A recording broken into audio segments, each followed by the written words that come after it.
Bismillahirrahmanirrahim. Alhamdulillahi rabbil alamin. Allahumma salli wa sallim ala sayyidina Muhammadin wa ala alihi wa sahbihi ajma'in, amma ba'du.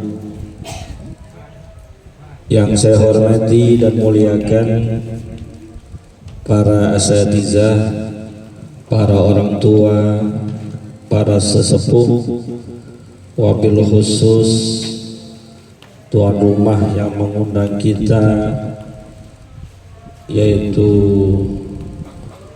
Bapak Sudaryanto dan Ibu Suwarsi, dalam rangka mendoakan karena insya Allah salah satu anaknya akan menikah, yang bernama Dwi Rahmadani, dengan calon suaminya Selamat Ardianto. Kita doakan semoga pernikahan ini menjadi rumah tangga yang sakinah, mawaddah dan rahmah. Saya sudah kenal sejak lama dengan Pak Sudaryanto, baru tahu kalau rumahnya bagus begini ternyata.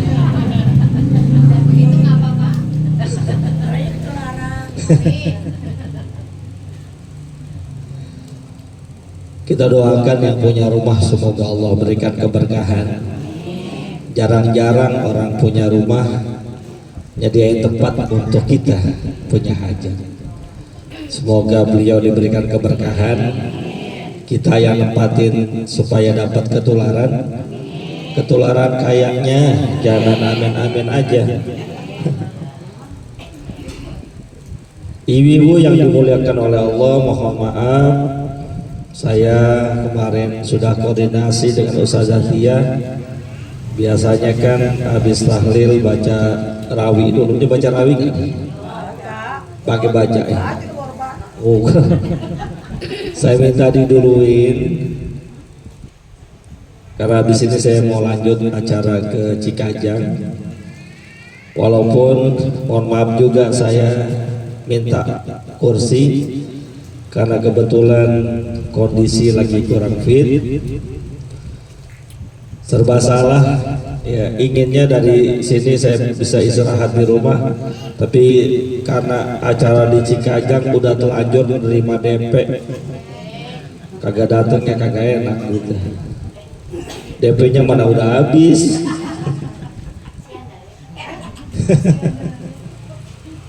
Ibu-ibu yang dimuliakan oleh Allah Subhanahu wa taala, berbicara tentang pernikahan pasti berbicara tentang rumah tangga. Kalau udah urusannya rumah tangga, tidak ada satupun manusia yang meminta rumah tangganya berantakan. Pasti kita semua minta rumah tangga yang bahagia. Maka dalam bahasa Al-Quran sering kita dengar istilah sakinah, mawaddah, warahmah. Rumah tangga bahagia bukan rumah tangga yang gak ada berantemnya. Rumah tangga bahagia bukan yang senantiasa lurus, kagak ada belok-beloknya. Karena pertengkaran, perselisihan dalam rumah tangga itu ibarat sayuran, bumbunya itu. Kita bikin sayur sop, nggak pakai garam, nggak pakai penyedap rasa, enak apa kagak? Kagak enak, kayak menu orang sakit. Adem. Maka ketika rumah tangga ada berantemnya, ada perselisihannya, itu wajar. Kencang amat itu yang umat.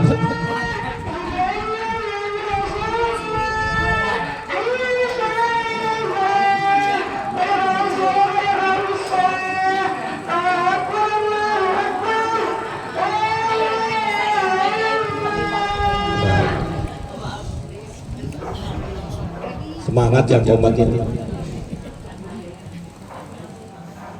Maka kalau rumah tangga ada perselisihan, rumah tangga ada pertengkaran, itu biasa. Rumah tangga ada masalah, biasa. Kalau awal-awal sih rumah tangga sebulan 2 bulan gak ada, semuanya manis, semuanya cakep, semuanya indah, semuanya terasa bagaikan dunia milik kita, yang lain pada ngontrak. Awal-awal.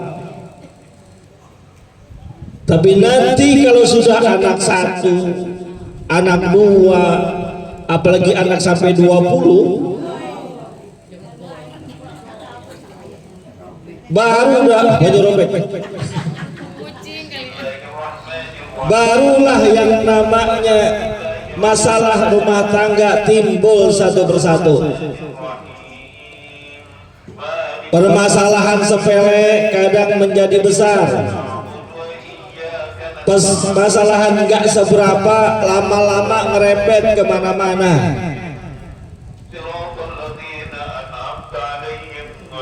Kalau masih awal, suami romantis, istri romantis, pagi-pagi udah disediain kopi, nyediainnya juga pakai cangkir, ada tatakannya, ada sendoknya, ada tutupnya, komplit. Kita pilihin gelas yang ada pegangannya, supaya apa? Supaya suami gak kepanasan. Awal-awal coba dapat anak 3, bukan lagi cangkir, bukan lagi gelas polos. Suami minta bikinin kopi, dia bilang lu bikin sendiri aja deh bang. Makanya mohon maaf kalau banyak suami-suami yang suka ngopi di warung kopi. Jangan salahin suaminya, karena bisa boleh jadi di rumahnya kurang pelayanan kopinya. Pada bengong aja bawaannya, nggak ada minum-minum aja belum ya? Maka rumah tangga godaannya macam-macam. Ada godaan dari ujiannya dari suami, ada ujiannya dari istri, ada ujiannya dari orang tua, ada dari mertua, ada juga yang dari anak. Punya istri cakep sih cakep, tapi cerewetnya luar biasa.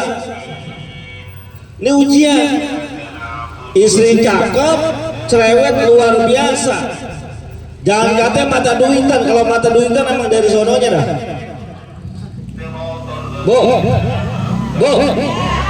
Istri cakep, cuma cerewet.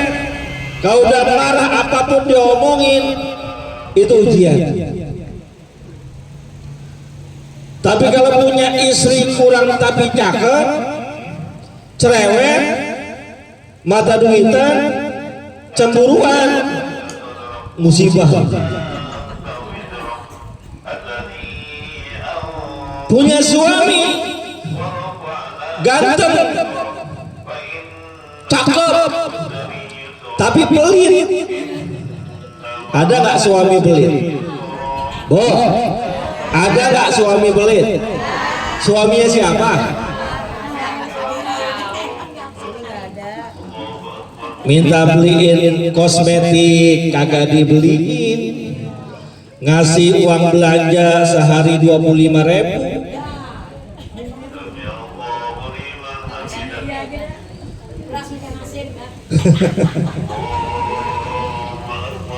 Ganteng orangnya, cakep parasnya, cuma pelit, itu ujian. Tapi kalau punya suami udah jelek, hitam, males, pelit lagi, itu musibah. Tukar tambah yang begitu kalau bisa. Gak ada yang mau. Ujian juga kadang datang dari orang tua ataupun mertua. Kita dekat sama mertua, orang tua kita bilang, lu kan lahir dari rahim gua, sekolah lu gua yang biayain. Sekarang udah jadi orang, apa-apa mertua lu, apa-apa mertua lu. Tuh juga ujian. Atau kadang ujian dari mertua. Punya mertua kebangetan cerewet, punya mertua kadang-kadang suka pilih kasih, punya mertua suka banding-bandingin dengan mantu yang lain, itu juga adalah ujian. Maka untuk mencapai bahagia dalam rumah tangga harus bisa melewati ujian-ujian tersebut. Karena pepatah Arab mengatakan al-ladzatu ba'dal fitan. Yang namanya kebahagiaan, yang namanya kesenangan akan muncul setelah datangnya banyak ujian-ujian.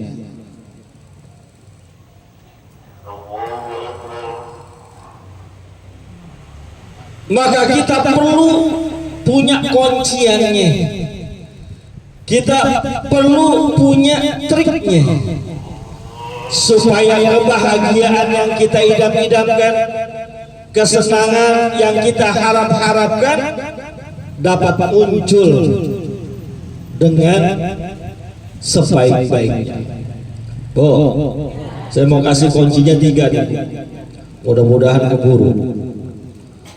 Yang pertama, sesuai dengan hadis Nabi kita Muhammad sallallahu alaihi wasallam, kuncian untuk mendapatkan kebahagiaan, ihbazillah yahbazka.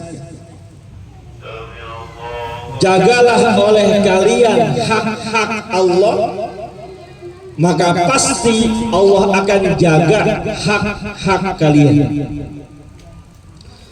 Dalam berumah tangga, suami dan istri harus taat dengan aturan Allah. Suami dan istri harus senantiasa melaksanakan perintah-perintah Allah. Subuhnya jangan kesiangan, zuhurnya jangan ketinggalan, asarnya jangan kelewatan, maghribnya jangan alasan kecapean, isyaknya subuh kesiangan, zuhur asar di perjalanan, maghrib kecapean, isya ketiduran. Kapan sholatnya kalau begitu?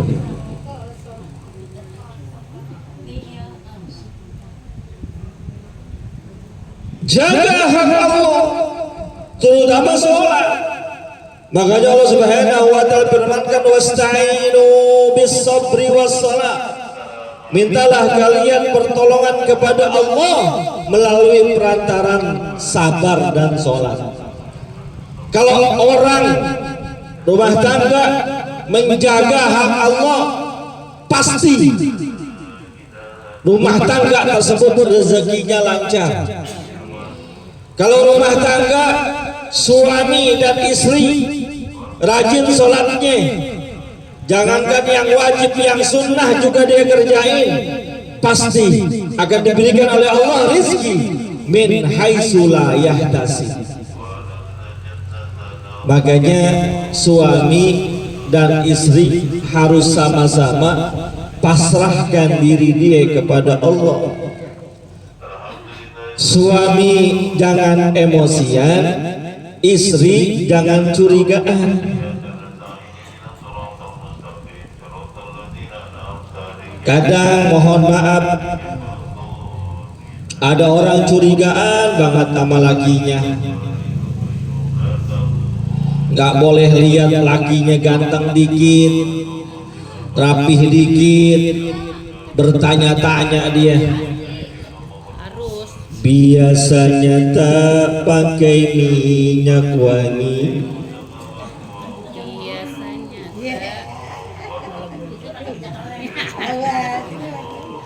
Bang, tumben banget bang, rapi banget bang, baju dimasukin, rambut sisirnya rapi, pakai minyak wangi. Enggak, cuma pengen ke depan doang, ke masjid. Ya ke masjid tapi gitu-gitu amat sih bang. Bu, kalau kita pasrahin sama Allah, kita jaga hak-hak Allah, Allah yang akan jaga diri kita. Karena sehebat apapun manusia memata-matai gerakan manusia yang lainnya, handphone kita sadap, kemana lagi pergi kita intilin.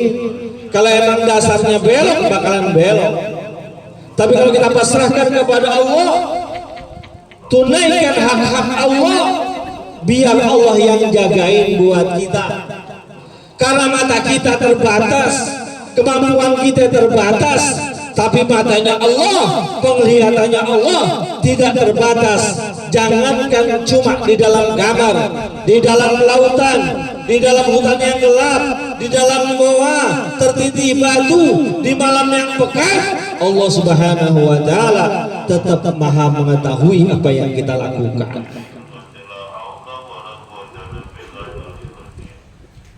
Jaga hak Allah, bu. Hak Allah kita jaga, maka Allah akan berikan hak kita. Kan rumah tangga apa sih yang kita perluin? Yang pasti perlu ma'isyah, perlu rezeki, itu wajar. Gak mungkin menjalankan roda kehidupan rumah tangga gak pakai biaya, gak mungkin. Perlu ada pembiayaan buat makan, buat tempat tinggal, apalagi zaman sekarang. Mohon maaf, orang tua kita nggak punya warisan, habis nikah mau nyampur sama orang tua malu, kudu ngontrak. Ngontrak berapa duit sekarang? 1 juta. Saya pernah ngerasain ngontrak. Itu baru kontraknya doang, belum makannya. Makan berapa duit? Sehari 100.000 berdua cukup, bu. 100.000 berdua cukup, kali sebulan 3 juta, udah 4 juta. Listrik, pulsa hampir 4 juta lebih. Bukan sesuatu yang gampang mendapatkan rezeki kayak gitu, tapi ihfazillah, konsepnya jagalah hak Allah, Allah yang bakal jaga kebutuhan kita. 2, kata baginda Nabi kita Muhammad sallallahu alaihi wasallam, khairukum li anfusikum wa ana khairukum li ahli. Sebaik-baik kalian adalah orang yang paling baik buat keluarga kalian. Dan ketahuilah bahwa aku, kata Nabi kita Muhammad SAW, adalah yang terbaik buat keluargaku. Maka kalau kita jadi suami, jadilah suami yang terbaik buat keluarga kita. Kalau kita jadi istri, jadilah istri yang terbaik buat keluarga kita. Berikan yang terbaik dari yang kita miliki dan punyai, maka Allah akan berikan yang terbaik yang kita butuhkan. Istri, berikan yang terbaik buat suami. Apapun maunya suami, apapun kebutuhan suami, turuti. Karena memang salah satu tugas istri adalah taat kepada suami. Saking kudu mesti harus seorang istri taat kepada suami, kata baginda Nabi kita Muhammad sallallahu alaihi wasallam, seandainya aku boleh diperintahkan untuk menyuruh manusia sujud kepada manusia yang lain, pasti akan aku perintahkan seorang istri bersujud kepada suaminya. Artinya apa? Istri harus totalitas kepada suami. Disuruh lurus kudu lurus, belok kudu belok, miring kudu miring, celentang celentang.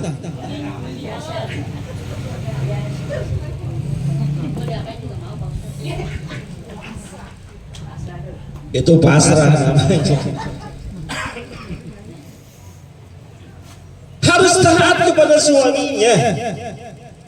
Mohon maaf, banyak terjadi perselisihan di rumah tangga karena seorang istri tidak mampu menjaga kodratnya sebagai istri yang baik. Lakinya dilawan dulu, giliran lakinya marah dibalas lebih marah lagi. Ada laki yang dibegoi-begoin dulu sama bininya. Dasar laki tolol, dasar laki bego.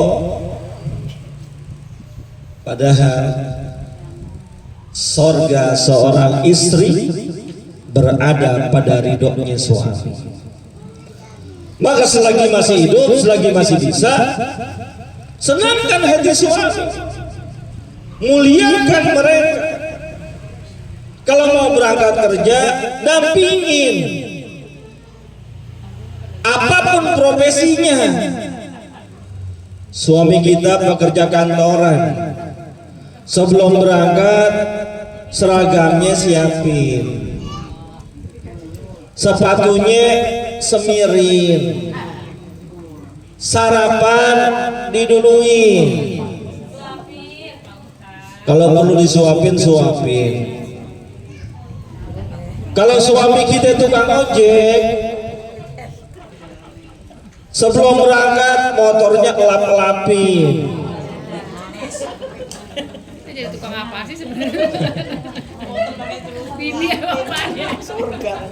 Jaketnya siapin yang warna hijau, yang warna kuning, yang warna oranye siapin. Kadang mohon maaf, suami berangkat kerja, istri ada di mana-mana. Mending kalau di pasar, di tempat senam. Emang kan waktunya senam, Pak. Saya tanya, mohon maaf Ibu, bukan saya nyindir yang suka senam. Lebih mulia mana? Senam untuk diri sendiri atau muliakan suami? Dengerin dulu. Milih mana? Protes yuk. Milih senam atau ngelayanin suami?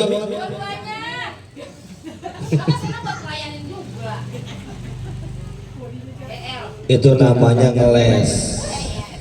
Karena tugas kita layanin suami dulu. Disuruh Pak Ustadz. Nah, kalau perintahnya bicaranya disuruh suami, lain urusannya. Silahkan. Tapi kalau suami nggak nyuruh, nggak ambek, layanin dulu suaminya. Baru mau senam-senam dah, mau BL dah, terserah.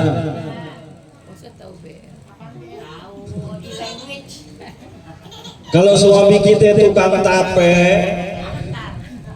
kan ada suami tukang tape, Mau berangkat lap-lapin gerobaknya.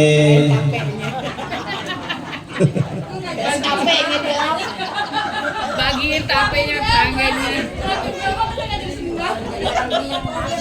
Bu, kenapa ibu ketawa? Karena nggak biasa.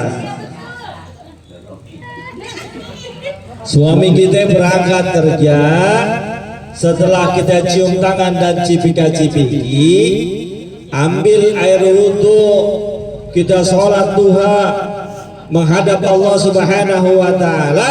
Suami kita kerja, kita berdoa kepada Allah, Allahumma in kana rizki bis samai fa'anzilhu wa in kana fil ardi. Ya Allah, suami saya lagi kerja, lagi dagang, lagi ngojek, ya Allah, seandainya rezeki keluarga kami ada di langit, turunin. Seandainya ada di dalam bumi, keluarin.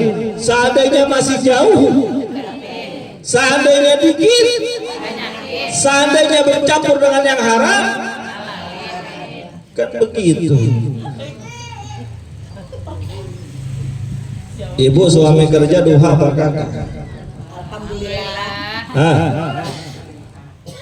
Nggak usah pakai update status kalau sholat duha. Sholat duha dulu ya cuy.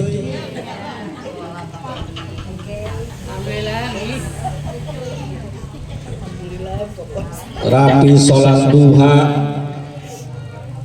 Yang suaminya tukang tape, tiba-tiba gerobak tapenya ditabrak sama orang. Suaminya nggak kenapa-napa, cuman gerobaknya hancur. Alhamdulillah digantiin baru. Alhamdulillah yang nabrak orang kaya.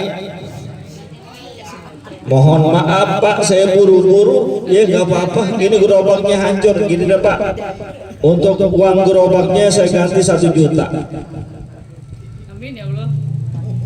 Untuk kerugian tapenya saya kasih 1 juta. Dua aja. Untuk bapak ngurut 1 juta. Ya. Untuk keluarga di rumah 1 juta. Lumayan. Pulang suaminya bawa duit, berapa duit? 4 juta. Sampai rumah istrinya nanya, Bang udah pulang aja Bang dagang, cepet banget biasa ada sore. Ya gimana, di jalanan dapat musibah, gerobak kita ditabrak orang. Terus istrinya udah mau marah-marah aja, tapi alhamdulillah yang nabrak ngegantiin. Nih duit 4 juta.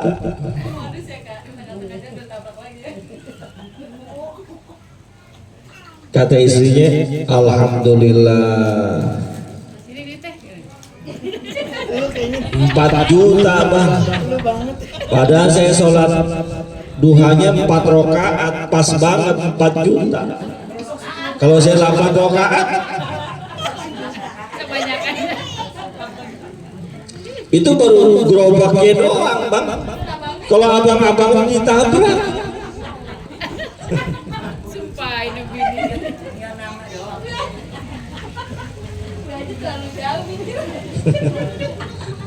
girang banget.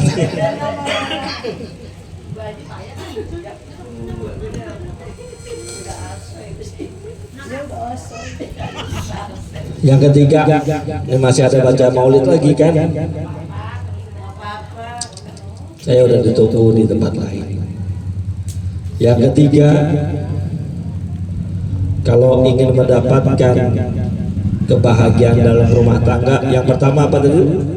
Ihfazillah yahfazka. Jagalah Allah, Allah akan jaga kehidupan kita. Yang kedua,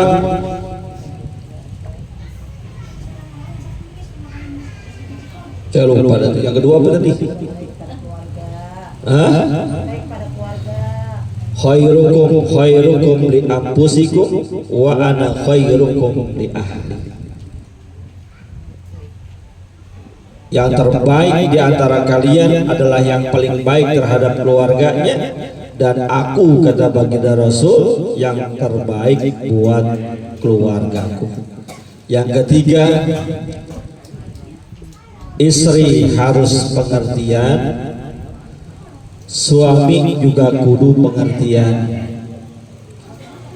bahwa yang kita nikahi saat ini adalah manusia biasa, manusia yang banyak kekurangannya, bukan manusia sempurna. Yang kita nikahi bukanlah orang seindah Aisyah radhiyallahu taala anha. Yang kita nikahi bukanlah orang sesempurna Nabi kita Muhammad sallallahu alaihi wasallam. Yang kita nikahi adalah orang zaman sekarang yang ngerti sosial kehidupan. Pasti banyak salahnya, pasti banyak kurangnya, pasti banyak hal-hal yang di luar ekspektasi kita. Sebelum nikah kita pengen suami kita begini, begini dan begini. Ternyata setelah nikah apa yang kita harapkan jauh panggang daripada api, berbeda 180 derajat. Sebelum nikah harapannya punya suami yang baik, yang ganteng, yang royal, yang bares, yang gak perhitungan dengan istrinya, yang senantiasa memberikan nafkah buat keluarganya sebelum nikah. Pas sudah nikah, ganteng si ganteng, tapi pelitnya 17 setan. Uang belanja perhitungan, setiap habis ngasih minta diperinci dulu. Untuk gua kasih duit 200.000 lu buat apa aja, gua lihat perinciannya. Boro-boro minta beli kosmetik dikasih, buat jajan cilok aja kita susah mintanya. Sebelum nikah kita berharap punya istri penyabar, punya istri gampang dibilangin, punya istri taat sama suaminya. Pas udah nikah istri kita marah-marah mulu. Pas udah nikah istri kita cerewet banget. Pas udah nikah istri kita susah dibilangin. Maka perlu adanya pengertian. Suami kudu ngertiin istri, istri juga kudu ngertiin suami. Maka saya katakan tadi, godaan rumah tangga itu akan datang selang beberapa tahun pernikahan. Kalau awal-awal sih ya enak banget, cakep banget semuanya, indah. Lagi ngilang dikit juga kita tanyain, kemana ya abang, kok belum pulang?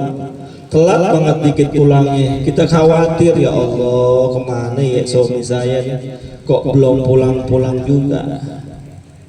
Tapi giliran udah punya anak 3, 4, 5, ngeliat laki ngembrek udah protes aja. Lu kemana ke bang? Jangan ngembrek mulu di rumah. Lagi awal-awal mah indah semuanya. Iya. 5 kali ya. Indah banget semuanya. Sampai-sampai malam terbayang, siang terngiang. Awal-awalnya doang. Ntar juga kalau udah ke sono-sono, udah suaminya lagi dinas keluar kota lama, galau hatinya karena pikirannya selalu terbayang. Dia nyanyi dah, tak sehari pun tanpa bayanganmu, tak semimpi pun. Lagunya siapa? Lagunya siapa tuh? Lagunya Elvi Sukaisi, judulnya Ku Bawa. Terima kasih atas kesempatan yang telah diberikan. Mohon maaf kepada para ustazah semuanya. Terima kasih sekali lagi. Saya izin pamit karena langsung berangkat lagi. Doain semoga semuanya diberikan kesehatan. In uridu illal islaha mastata'tu wa ma taufiqi illa billah. Alaihi tawakkaltu wa ilaihi unib. Billahi taufiq wal hidayah wa ridha wal inayah. Assalamualaikum warahmatullahi wabarakatuh. Waalaikumsalam.